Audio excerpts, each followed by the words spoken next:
ಇನ್ನೇನು ಲೋಕಸಭಾ ಎಲೆಕ್ಷನ್ ಹತ್ತಿರ ಆಗ್ತಾ ಇರುವಂತಹ ಹೊತ್ತಲ್ಲಿ ಮತ್ತೆ ದಲಿತ ಸಿಎಂ ಕೂಗು ಈಗ ಕೇಳಿ ಬರ್ತಾ ಇದೆ. 3 ಡಿಸಿಎಂ ಕೂಗಿನ ಬಳಿಕ ಕಾಂಗ್ರೆಸ್ನಲ್ಲಿ ದಲಿತ ಸಿಎಂ ಕೂಗು ಈಗ ಜೋರಾಗ್ತಾ ಇದೆ.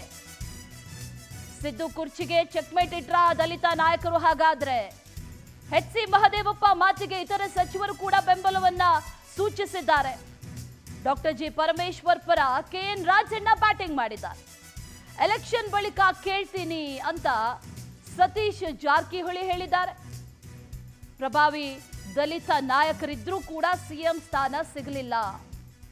ಪಕ್ಷದ ವೇದಿಕೆಯಲ್ಲಿ ಚರ್ಚೆ ಆಗಲಿ ಅಂತ ಕೆಲವರು ಸಚಿವರು ಕೂಡ ಇದ್ರ ಬಗ್ಗೆ ತಮ್ಮ ಅಭಿಪ್ರಾಯವನ್ನ ಕೂಡ ವ್ಯಕ್ತಪಡಿಸಿದ್ದಾರೆ. ದಲಿತ ಸಿಎಂ ಕೂಗು ಈಗ ಮತ್ತೆ ಕೇಳಿ ಬರ್ತಾ ಇದೆ.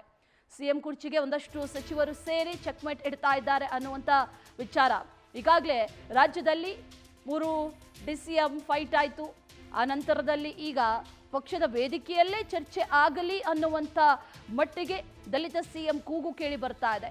3 ಡಿಸಿಎಂನ ಕೂಗು ಪ್ರಬಲವಾಗಿ ಕೇಳಿ ಬಂದ ಬಳಿಕ ಹೈಕಮಾಂಡ್ ನಾಯಕರು ಎಂಟ್ರಿಯಾಗಿ ಯಾವುದೇ ರೀತಿಯ ಚರ್ಚೆಗಳಿಗೆ ಅವಕಾಶ ಇಲ್ಲ ಅನ್ನುವಂಥ ಸೂಚನೆಯನ್ನು ಕೊಟ್ಟಿದ್ರು. ಈಗ ಮತ್ತೆ ದಲಿತ ಸಿಎಂ ಕೂಗು ಕೇಳಿ ಬರ್ತಾ ಇದೆ.